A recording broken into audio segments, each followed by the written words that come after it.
Welcome to the Offline Podcast with John Jackson. Hey, we want you to subscribe to our podcast and join our team. So show us some love by hitting that like button. We welcome comments and questions. So visit theofflinepodcast.com. Hey, let's keep in touch. So today's guest is a really good friend of mine too, and I'm bringing all guests. All my guests are my friends, so that's how I figured I'd do this thing. Start out with. This guy played at the University of Iowa. Played tight end. He was drafted in the second round. He was a 41st pick for the Kansas City Chiefs in 1985. He spent 12 years in the league, 9 with Kansas City, 3 with the Steelers. He played in 184 games, and then he went over to the coaching side. He spent 3 seasons at Oklahoma. They won the BCS in 2000, and he spent 15 years with the Cincinnati Bengals as tight end coach. And he had a first year coaching and general manager, head coach and general manager with St. Louis BattleHawks. My friend, I want to introduce Jaxson Hayes. Hey, what's up, brother? Thank you, brother. I appreciate the intro. I appreciate all the accolades, but it's always good to see a friend, and happy that you got this podcast going. This is a good deal. Dude, I had to find something to do. Shit. I understand. Well, everybody kept saying, "So what are you doing?" Like, what are you doing? I'm like, I don't know, shit. And then my son Jordan's like, "Okay, Dad, we need to do we need to do a podcast with you." And I'm trying to do it with Duvall, but Duvall's going through some issues right now, health-wise, and we're just trying to get him back in order. But so this first segment is called First Down. Okay, this is your first. You remember your first touchdown and who threw it to you? Yeah, actually, I do. It was Bill Kenny. And it was my rookie year. It was against San Diego Chargers. Really? So what was your first fumble recovery? You remember that? I don't. That's okay. Wow. That's a tough one? Yeah. Okay, what about your longest pass in the NFL? Tampa Bay, Joe Montana. We were playing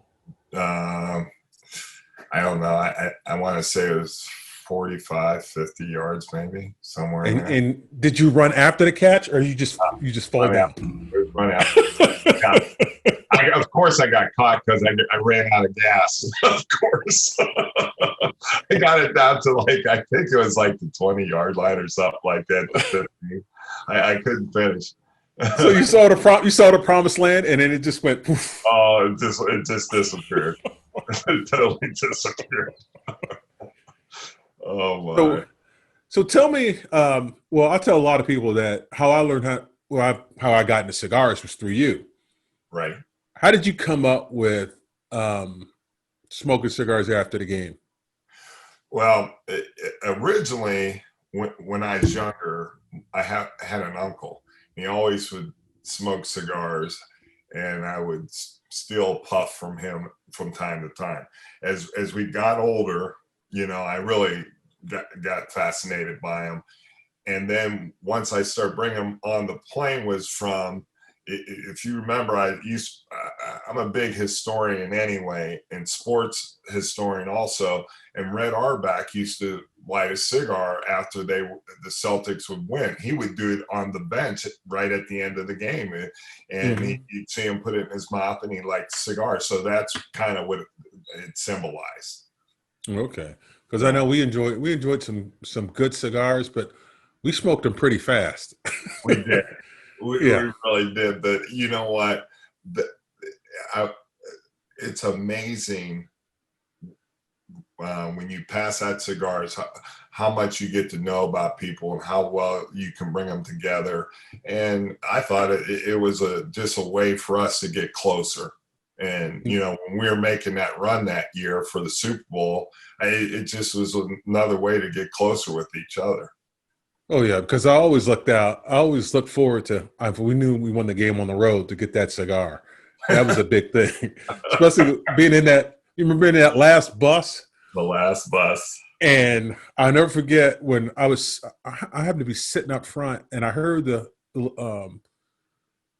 policeman had the walkie talkies, and the bus driver had a walkie talkie, and he's going, "Hey, that last bus, it's on fire." And I'm thinking, no, it's not. We're smoking cigars. And then the guy comes back. I guess he talked to Carrie. He goes, no, that's a smoking bus. Just leave that bus alone. Because they've got to, that stuff's got to be out by the time we hit the tarmac. And I always remember that. And Carrie was serious. He was like, hey, I don't mind you guys smoking, but that shit better be out when we hit that tarmac. Well, you remember we used to open those latches in the top of the bus, just yeah, it would literally look like the bus was on fire. I mean, you imagine you're the police escort and you're sitting behind the bus and you're like, what the hell is going on here? Yeah. So I'm like, we got some important people in there. And I guess we weren't that important because, hell, they didn't stop the bus. They just kept going. Most people would have stopped the bus, but they kept going. I guess they figured that we'd be all right. Mm-hmm. So tell me, how were your first years coming in the league? You came in '85. Right. So how did you? 1985, when I got to Kansas City, they were struggling. They had struggled. Marv Levy had just left and gone to Buffalo.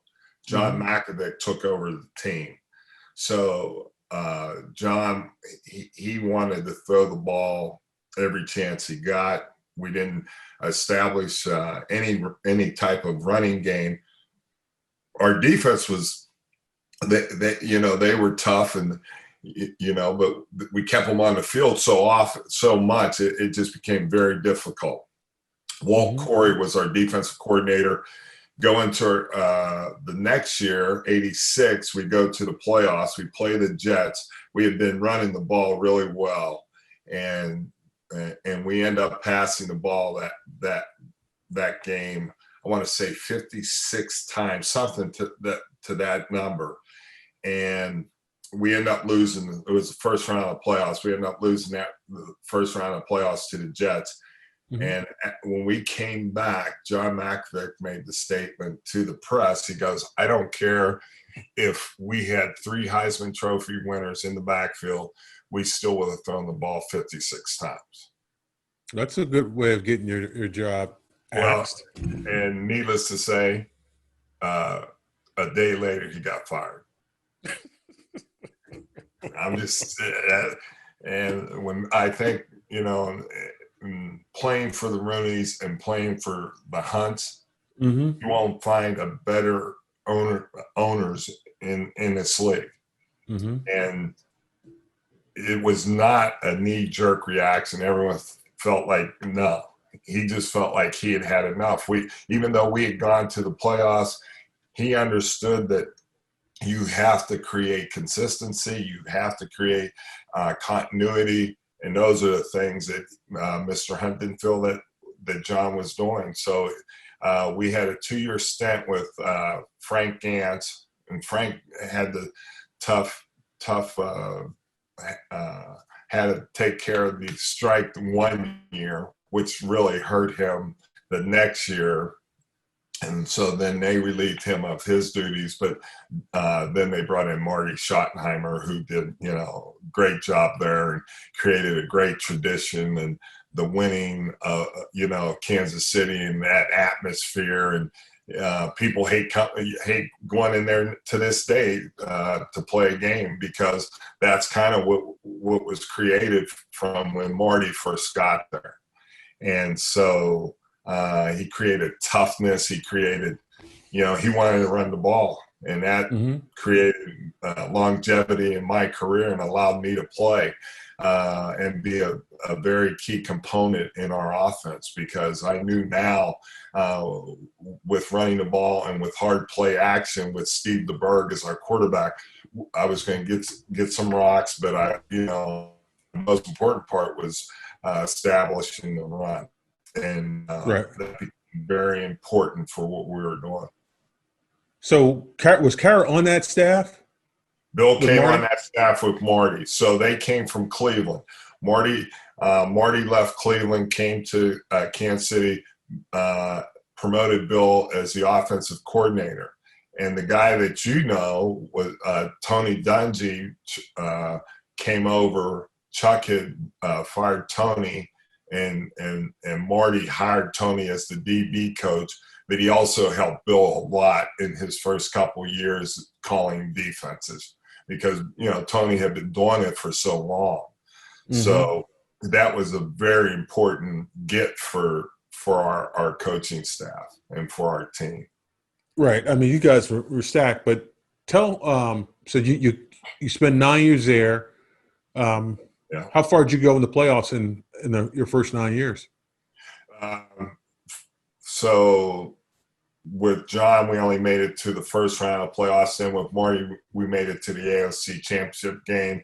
We lost to Buffalo up in Buffalo. That was the game that we were leading at halftime. Come out in the beginning of the third quarter, Joe gets hit. He gets knocked out of the game, and it kind of went south from there. We end up losing, I want to say, by maybe a touchdown or two, something like that. And then the following year, I went to 3 AFC championship games in a row. So then the following year, when I came to Pittsburgh and we were together, we went to the AFC championship game my first year, and then we went to Super Bowl my second year. So that I went to 3 AFC championship games with 2 different teams. Wow, I didn't know that. Yeah, because I think we went the year after we went to the Super Bowl. We made it to the year after we went to the Super Bowl. We lost to New England up there. Parcells was the coach at the time. Was that second round or that was the first round? The round before the championship game, before the AFC championship game. It was the game before that. Yeah, because I've got in Pittsburgh, I had 13 playoff games. I had 2 with Chuck. Actually, my second year, we went to the playoffs. Went down to Houston and beat them in overtime. And Rod Woodson intercepted a pick, and then I never forget Gary Anderson kicked. It was like the loudest thing I've ever heard down in the House of Pain. And then the next week we go to Denver. We were done. That's hard on the road, boy. Especially out there at that altitude. Jeez, yeah. Man. So with Marty, our first year, we beat. We had to beat Oakland in the last game of the regular season, and then we played them again in the first round of the playoffs at our place when Marty got there. And then the second year, we go. We have to beat we win to go to the playoffs. Snowstorm's going to hit, so we leave and go to Vero Beach on Christmas Eve. Marty, I had no children. I was single, but those guys that had kids, and they had planned their Christmas. I'll never forget. It was a Monday. He said Tuesday. He goes, boys, you better get your Christmas done early because we're flying out Tuesday afternoon. I'll never forget. We proceeded on Wednesday. We had a 3.5-hour practice. On Thursday, we had a 3.5-hour practice, and we conditioned both days. And then on Friday, back in the day, how we used to do goal line on Fridays, and it was all crazy. out. It was all out. So we get to the game. Of course, it's back and forth with Miami, and it comes to damn field goal. And our Nick Lowry, who is possibly could be a Hall of Fame kicker, he misses it like a 38-yard field goal. You talk about a stake through the heart. Oh my gosh!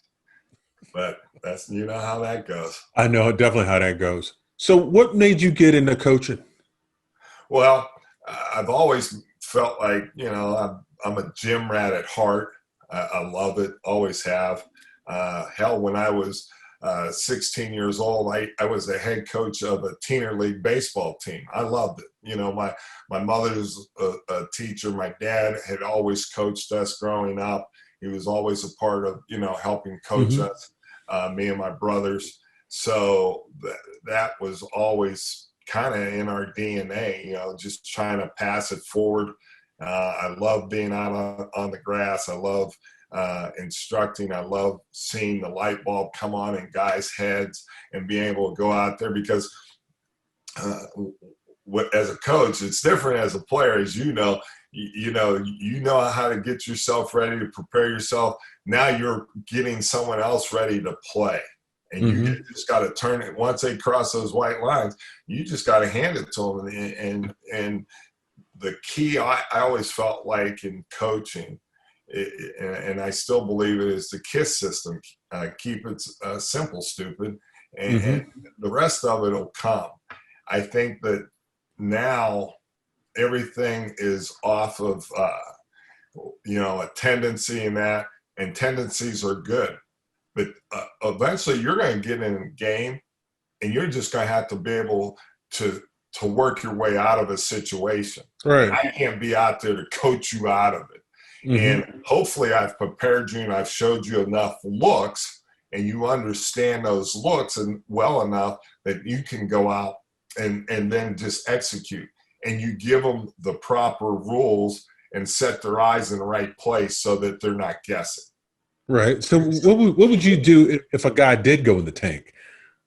I mean, how would you coach him up? Well, I first thing I'd show them, here's what the fundamentals are. Go back to your basics, go back to your rules. Our rules will get us through it. Then if that doesn't help, then I'm going to talking through, here's what you got to be able to see so it'll evolve in front of you and slow the play down so you can feel like now you're part of the play. So many times guys get ahead of themselves. Don't start guessing, or as we used to say, don't see ghosts. Don't chase ghosts. Block what you see in front of you. Play what you see in front of you. You'll be fine. And most of the time it normally works out. Now, sometimes if they just can't come back from whatever it is that's going on with them, you just got to pull them. You know how that goes too. And you know, you do it in a professional way and respectful way, but you got to pull them. You got to save them from themselves sometimes. That's my job, you know, right. And especially as a head coach, once I became a head coach, that was the biggest thing I had to see and be able to do at a drop of a hat to make sure they're not continuing to make the same mistake over and over again. Right. So, I mean, you mean those players sometimes, I think I've seen some coaches leave the game too long and it's hard to get them out of that funk. Right. Because their confidence, it's all about confidence. That's right. And the confidence to me is almost about that much. And if you lose that much, then you're screwed. You're screwed overall. Oh, you know, and I know it's a fine line. It's a fine line. I mean, I teach my kids that all the time. I'm like, you're going to have adversity. Don't get too low. Don't get too high. Let's just keep an even keel through this, and we'll be great. But when you get too high or you get too low, it's very difficult to bring them back once they get that way. And same thing can happen when they have a great big play. And all of a sudden they're losing their mind and celebrating and everything else. Well, you got to bring them back and get them back focused on the very next play. Because, that play's gone. Just like the bad play's gone. Dude, it was a lot easier for me to to get back. Because if you make a good block, guess what? You got to go back out and block some fucking body else. So it's it's real easy. I mean, everybody's like, oh, you had a good game. Like, it was okay. But, just one of those things. What was probably the biggest thing in your career that you look back at and say, hey, you know what? That was the moment I knew I was in the National Football League.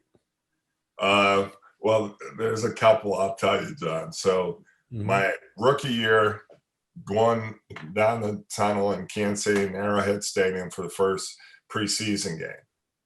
And I think I'm one of the first guys there. I'm excited to be there. I'm like, yeah, you know, I always wanted to come to the game early. I drove, you know, you drive yourself to the game. You don't ride a bus, and all that stuff. You walk down, and I walk in the locker room. I'll never forget. First of all, in the old locker room at Arrowhead, every locker had an ashtray in it, and it was a functioning ashtray. So I walk in, I open the door, and I go through into the locker room, and there's probably 18 old heads already sitting there with their lowers on in front of their lockers, smoking a cigarette. And I'm thinking to myself, what the hell? So I go by, get my routine. I go into the hot tub, get loosened up, come back out. Those guys now are like smoking like chimneys. Now they got, you know, by those little mini coffee brewers, and they're drinking coffee, just drinking all of them. Just I'm thinking, man, what the heck?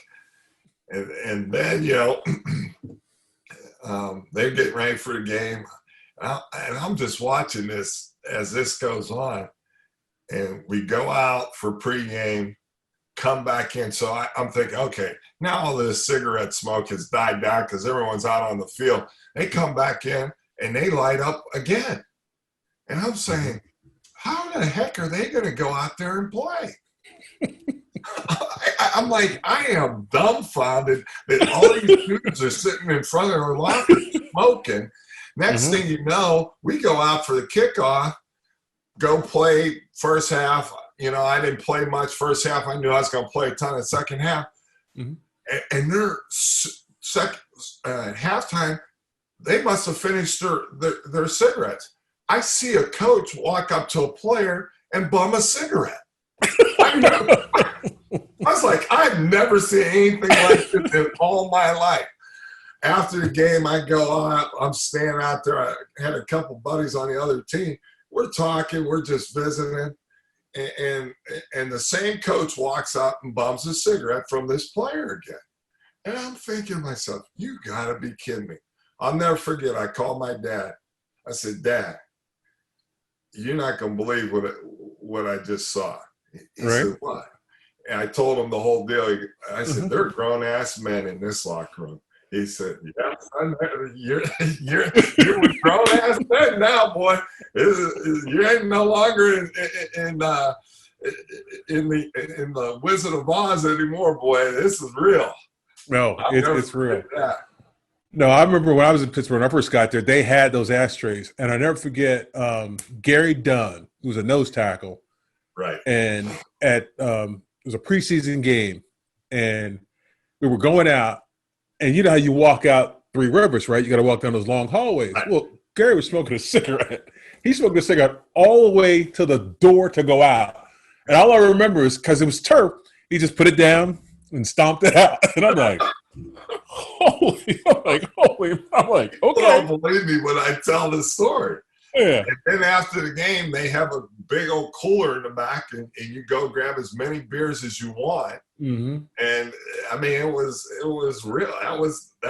That's when I knew I was in. This was the NFL, and you know the old saying, "It's not for long."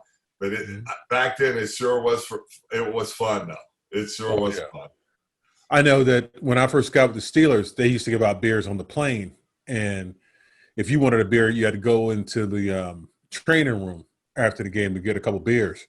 I mean, they were big on beers. I mean, I was like, okay, I didn't drink beer, but I started drinking beer because it was free. Sure. It was free. That's right. It was free. It was That's free. Right. And we, you know, and back then the drinking restrictions were different. You get on the plane, there you could grab as many beers as you want. Or, you know, the night before the game. This is another way I knew, John, this was a man's game. So pregame meal the night before. Go to pregame meal. They have a long table. I mean, like a big old, real long table, and there's beer and wine on the table. And players were taking beer and wine up, to their room so they could sleep at night. Mm-hmm. And I was like shocked. I was totally shocked. I was like, I'm like, who's that for? When when they say, be there at 6, well, I was a rookie, dumb rookie. I was the first one walking in the door, me and all the other rookies. And here comes these vets. We're like, who's that for? That must be for the coaches. Nope. Here comes the players taking the beer and wine, going up to the room, just to get a little numb so they could shut their eyes and go play the next day. I mean, unbelievable. It was, it was unbelievable. Yeah. Hey, what's the coldest game you played in? New York Giants at Meadowlands, wind chill -30. That's cold, especially over New York. Yeah. What about you played any blizzards? Coldest game I coached in was 25 degrees, and all our coaches. This was the year we went to national championship. We played the Big 12 championship game in Arrowhead. Mm-hmm. It got so cold in Kansas City that day, and all the coaches, we all said, no one wears jackets out. We just wore our golf shirts out, short sleeve golf shirts. No one was allowed. I said, we have not worn long sleeves all year. We can't start because we played down south for the most part, really. The only and we played Nebraska at our place, so we didn't have a cold game that year, and we played. So how bad you guys freeze? Bro, I came off and I'm dark complected, Brown, and you could tell I was blue. My arms were blue. It was, oh my gosh, it was the coldest I had ever been. Thank God one of the equipment guys put some bourbon in my bag in the locker room, because I was frozen. Unbelievable. But it was the greatest game. And we, Coach Snyder, who was my offensive coordinator at Iowa, was the head coach at Kansas State. And we ended up beating them to go to the national championship and play and win and beat Florida State for the national championship down at the Orange Bowl. Yeah, that was your 2000 for the BCS national championship. Correct. Yeah. Correct. Yeah. So it was unbelievable. That was an unbelievable feeling. The only other feeling like that was when we won the AFC championship game. The only other feeling similar to that. But similar to that. The thing we didn't, get to finish the thing, but that feeling of knowing, hey, we're going to the Super Bowl in college. Obviously, when you win that, it's unbelievable. It was just, to get to the pinnacle in only 2 years. I was in Oklahoma for 4, and to get to the pinnacle in 2 years, we didn't even know we didn't know. We were just coaching like our hair was on fire, just enjoying it, taking it in. It was a great experience. So that. So let me ask you this: so would you enjoy coaching college or pros better? Which of the two? I enjoy coaching. I don't think there's to me, I never differentiated between the two. I think that everyone always says, well, pro, it's a higher level, it's this and that. It is, but they still want to be coached. They still want to be taught. And if you can do that, I think that you can coach at any level. Now, the difference is, in college ball, of course, you have to deal with more of the recruiting side of it. But I like that. I like going into people's homes, seeing where the kid is from, the people that he surrounded himself with, how they interacted. So then you knew when you brought him on campus what he needed and how to feed that. And so I like recruiting. Now it's changed some, I'm sure. But now it's gone back. You have all this, you have Twitter, and you have coaches right now can FaceTime every day, all week if they want, just Really? because of COVID. Mm-hmm. Because they haven't been able to have kids on campus. My daughter kind of went through that thing, at the end. Luckily, she had committed early, but her friends are going through it now that are going to be seniors, and they're feeling that. And Right. so everyone's been doing more FaceTimes. Coaches are calling kids FaceTime. I'm talking to some of my buddies that are still in college coaching, and they FaceTime every night to a player. Wow. That's how they get to know one another and get eyes on each other and try to build a relationship. I remember when Shaka Smart was recruiting my son Jaxson, Mm-hmm. they FaceTime quite a bit. That's how Shaka builds his relationship, even when he's not there. He wants to look at him. That's smart. And talk to him. Yeah. So that's a good tool, even though it allows you, when you're not able to be there, to still be there. No, let's talk about being the father of Jaxson Hayes. I saw that. Being the father of Jillian Hayes, because it's less hair pull. Well, you see what he's done. I don't have any hair left. We'll talk about her too.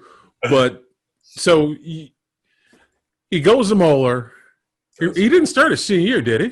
Did he start his senior year? Didn't start his junior year. Okay. So he goes to AAU after his junior year and hits a big lick. And before he ever goes to Moeller to start for the first time, he's got offers from Kentucky, Texas, you name it, he's got offers from them. And my wife even said to John Calipari, when they went into the office and they were sitting there, and Kenny Payne was the post coach and was recruiting Jaxson, and Kenny Payne was sitting there with Jaxson and my wife, and Kenny's now at the New York Knicks. My wife looked at Calipari and said, "This is probably the first time you ever recruited a guy that didn't start on his high school team." And Calipari looked at Kenny and was like, "What the hell are you talking about?" And Kenny goes, "Coach, for some reason he didn't start, but you saw what he does, and you saw the tape in AAU." And he goes, "Yeah, I have." So I thought that was pretty funny, to be honest with you, But and then Jaxson, of course, had a great senior year, and he committed to Texas, Coach Smart. And really, to be honest with you, there's not a better coach I could have paired my son with. And I think I did tell you this, that I said, "Jaxson, why do you want to go to Texas? Why is this so important to you to go there?" And he says, "Dad, I want to go. Coach Smart can help finish what you started with me." And I thought, that's sweet. There's nothing else I can say. I'm like, you have my blessing. And then go for a year, and I'll never forget, Coach Horn, who's his position coach, his post coach, is now the head coach at Northern Kentucky, and he's become a good friend.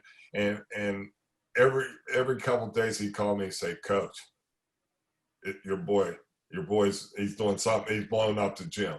He's blowing up the gym." Yeah, that's what he would say. That's how he'd say it. I said, "Well, what's he doing?" So he sent me a tape of something he did. I was like, "Oh, wow." He goes, "Coach, like you said earlier, all he needed was some confidence." He got confidence. They were giving him the opportunity, and they were pushing him out there. And I'll never forget. So he didn't start the first couple games there. And Jaxson, I was like, how's it going? Blah, blah, blah. And he's like, "Good, Dad. Good. I'm in a good space." I go, "Great." So I called Coach Horn. I said, "Coach," he goes, "Coach, he'll start by the fifth game." Fifth game, they couldn't keep him on the bench anymore. Right. He ends up being, freshman a year in the Big 12. Ends up being making the all Big 12 team, makes all freshman team, makes all that stuff. And all of a sudden I have these agents calling, and I'm like, man, and they're saying, oh, he's a one and done. Like, he's not a one and done. So how big of a surprise was that when teams start you start talking to people and they start talking to you about teams? Well, when it came prevalent was when he played in the Vegas tournament and they played North Carolina, and he balled out. He had like 19 points, 10 rebounds, and I thought, man, he played well. But, as a father, I try to temper it. I want him to be confident, but I don't want him to, not too high, not too low. Right.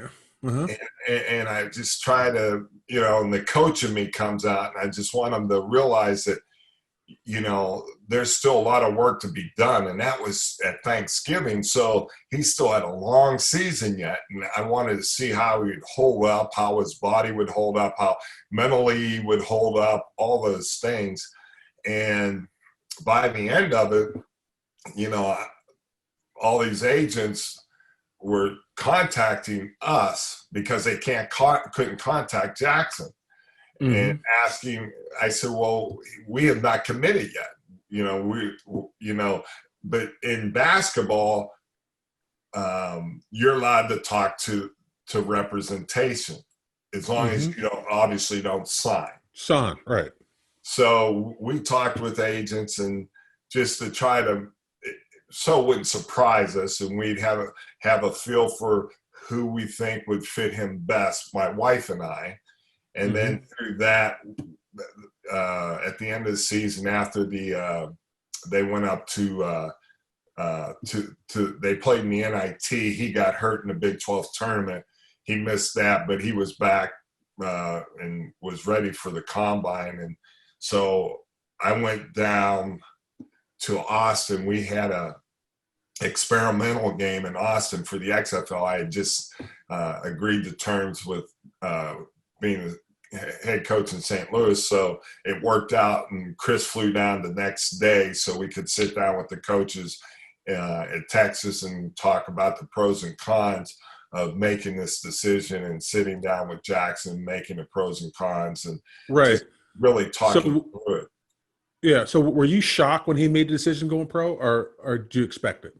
I think no, I was not shocked, because after we gave him the information, and John, you know how this goes because you were working with the agents after you got done playing.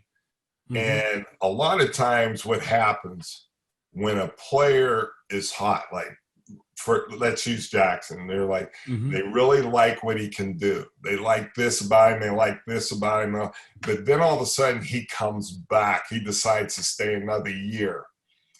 The different dynamics with that is now, as a scout, instead of looking at all the upside things he can do, you start picking at his game. Well, he doesn't do this. He doesn't do that. Why didn't, he needs to get better at this. He needs to get, instead of saying, oh, well, here's the upside. He's a piece of clay, and we can mold him however we want him to be. Right. Now all of a sudden you're trying to find what's wrong with him and knock him down each time. And now with COVID, it was probably the best decision he made.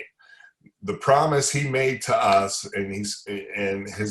to me and his mother, he will go back and finish his degree. So he can do that. He can always do that. But this opportunity that was given to him, he was the 8th pick in the NBA draft. So it was I think the decision. How proud were you when he got selected? Oh, I can't even put it into words. I mean, the watching him walk across the stage, even though he put on the Atlanta hat, we knew he was going to the Pelicans. And it was great when Zion ran over to him and they're hugging. And I'm watching this. I'm like, these two guys could really do some damage in the future in this league. And it's really cool to see that, hard work does pay off. Even when in adversity helped build him, John, when he wasn't playing at Moeller, when the football coaches weren't playing him, he started as a junior on the football team. Quarterback checks to a play, throws him a touchdown, and coach got mad at him and the quarterback for checking the play that coach called. And the quarterback said, well, we scored a touchdown. So he benched them both, put them back in the game. Quarterback did the same thing, so he benched them for a game. Then they go play Mason. Similar thing happens. He gets a pass interference. They get the ball on the 2-yard line. He benched Jaxson. Jaxson didn't get back in until the 7th game of the season. So, yeah. So every day Jaxson would come home. I said, don't complain. I said, here's what you do. Get on the scout team, and every day you make it hell for the defense. Mm-hmm. Every single day. Make them say, Coach, why isn't he playing? By the end of the season, before the end of the middle season, the captains of the team, the seniors of the team went to coach's office and said, if Jaxson Hayes isn't playing, then none of us should be playing. Wow. I said, so that's strong. It made him have to work through it. It does, and you know this, you have sons. Mm-hmm. It does no good for me to run down there and try to save him, because I'm not going to be there when he's an adult. He's going to have to work through it. He's going to have to figure it out. And that's what we make all our kids do. Now, I don't want you to be disrespectful. And if you need us to be there for moral support, my number 3 son, who's now at Moeller, had a situation. So his mother went with him for moral support. But he spoke to the coach about the issues he felt he had. Right. And that's the only way they're going to be able to grow from it and become better. And would I want Jaxson to have to go through that again? No, because I don't ever want to see my kid have to suffer through things. Mm-hmm. But because he did, it's going to make him a better man. And it's making him a stronger man. Exactly. So tell me about your daughter. Is she a point guard? Is she 6'1" or 6 feet? She's 6. What is she? What position? 6'1" and some change. Jillian started off. She was like a runt in our house, and so she always was a point guard. Mm-hmm. And then she finally grew, and she's a wing, but she can play with her back to the basket. She can play out on the wing. She can shoot it. So that came in so handy for her that she played all those years as a guard, as a point guard, bringing the ball at court. And now she has that in her repertoire for a basketball player. John, she can post you down in the paint. She can shoot a 3. She can cross over and take it to that's her game. She is a more complete player than Jaxson was coming out of high school, because she had to be. Because girls basketball, they don't play above the rim. You know, they're not dunking. They're not. But I think overall, when you watch it, young girls basketball or women's basketball, they're more skillful at younger age, and they're much better shooters. They're not all not just shooting, and they're all they all know how to handle the ball and pass and all those things, and that's where Jillian just thrives and helps her teammates come out, because she just makes them that much better. Right. Coming out of Loveland, what were some of the schools that were interested in her? Well, she had offers like Kentucky, Central Florida, all the MAC schools, ACC schools. She had a good choice of who she wanted. Pitt. So why was UC her favorite? So Coach Hurd is in her 2nd year, and just like I said about Jaxson, I would never have picked a different coach for Jaxson. Same thing for Joe. If I could handpick both my kids' coaches, those 2 people would be the people I'd pick. Coach Hurd is an exceptional coach, X's and O's, but she also understands how important it is to see them grow as young women, and she helps them do that. and that's as important as anything for us. And to have a minority involved in her growth is so important nowadays, John, as you and I both know. And, right. and that was a great feeling for Jaxson, knowing that he had a minority head coach. Jillian has a minority head coach. Not that taking anything from the other coaches that are there, but for our kids, I felt that was important for them to see people of color in leadership roles, so they can strive and want to be, if they want to do that later in life, they can. So you got 2 more boys that are coming up. Are they going to be tall, or are they going to be athletic? The Wolves, yes. The Wolves. Wolves. You know, Jewett is I think is going to be a really good football player. He's already 6'3" in the 9th grade. He's at Moeller. He plays football, he plays basketball, and he plays lacrosse. Jonah, he's hadn't hit his growth spurt yet, but he's already 5'10", and he's in the 8th grade. And he plays free safety in football and plays receiver. I don't know if I sent you the clip of him with the one-handed catch going back behind his head. It was unbelievable. No. And then he had a pick 6. He ran it back about 40 yards with a pick. He plays free safety. So, great ball skills, great hand-eye coordination. They both have it. Jewett was playing some defensive end earlier in the season. And so it'll be interesting to see how they continue to grow and develop once basketball season started. I'm excited for them. And it comes back to what you were talking about before. You see their confidence growing. And when that happens, that's when they take off. And that's when they hit their stride and they feel really good about it. And it's just fun to watch. No. Well, good luck with that. So what's next for Jonathan Hayes? I know you did the St. Louis BattleHawks. Is that a potential? Are you going back to St. Louis? Well, or does that work? So what has happened to this point, the league went bankrupt. Dwayne Johnson and Redbird Capital bought the league. They took ownership. They closed on the deal in August. They took really true ownership about a month ago. The president has been talking with the coaches. I've spoken with them a couple times. And they're moving slowly, but trying to make sure it's sustainable and make sure that if they bringing it back will last, into the future. I think there'll be an opportunity there, but we'll see. With new ownership, they have the right to do what they want. Right. Right. Fortunately for me, we had a good market.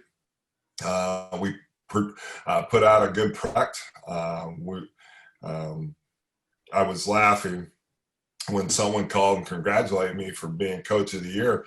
I said, yeah, that got me getting named coach of the year got me fired. But, so I don't know how much that means, but I felt like first time doing it, I was really felt organized in what we were doing, how we were doing it. I wanted the culture to be right for the players. I wanted the coaches, and I really enjoyed just going to work every day and working with those guys and creating something that we all were proud of. And I think we did that.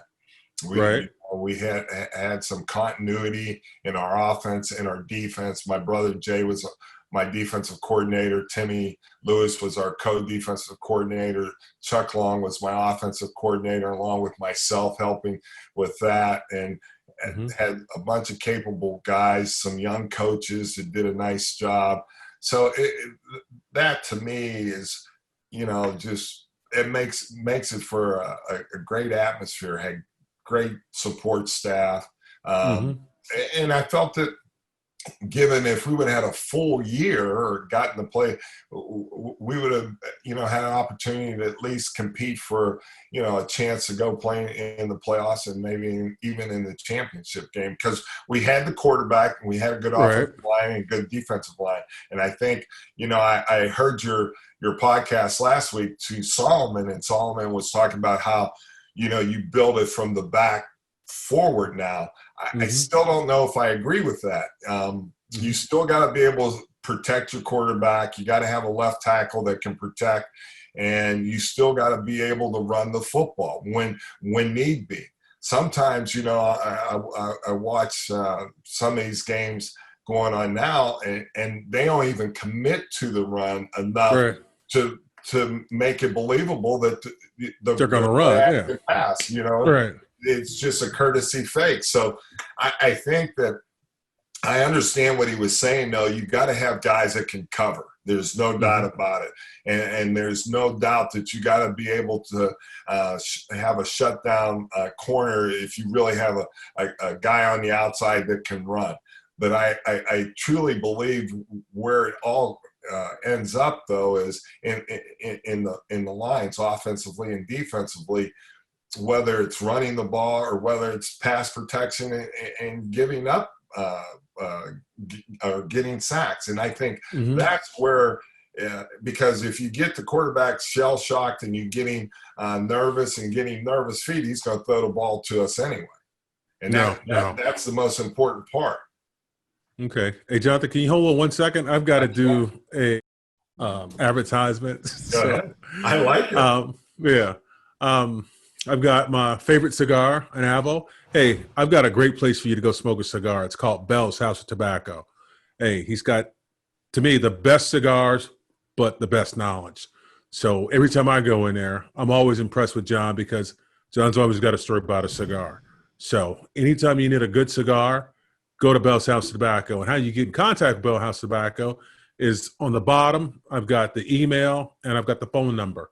Hey, make sure you tell them that you saw this on this podcast, and maybe you'll get a discount, but I wouldn't count on it.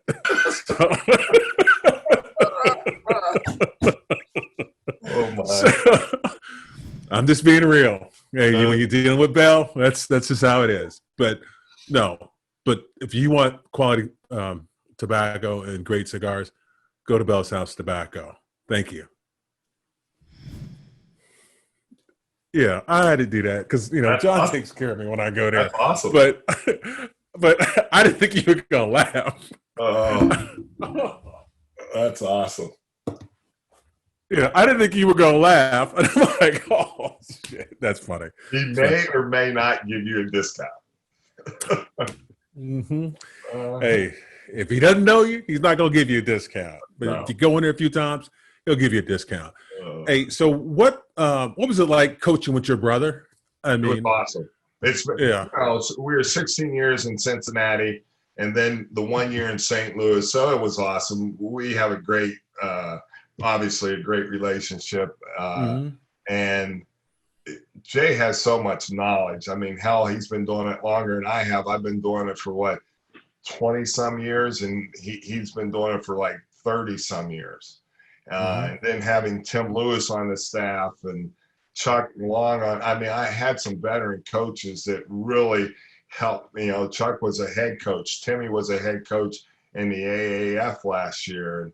And, that all those experiences helped me to be even a better head coach, and having Jay being my defensive coordinator, and he was special teams coordinator in the NFL and special teams coordinator in college ball. So, putting things together and being organized and being detailed in our work was very important. And all those guys that we all did a great job of putting it together and collaborating on making it all go so well. I couldn't have been more pleased with the opportunity to do it. And John, to be honest with you, if I don't get another head coaching job, I do know that I can do it now. Right. And I got. And I think you can do it. I think you did a great job. What I liked about what I saw on TV, was you were Jonathan Hayes. I mean, just Jonathan. Right. And that to me, I knew that was enough. Right. But if nobody hires you as a head coach, they're stupid. I'm telling you, they're stupid not to hire you. Not to hire you. But plus I might be needing a job too. So, but you know what?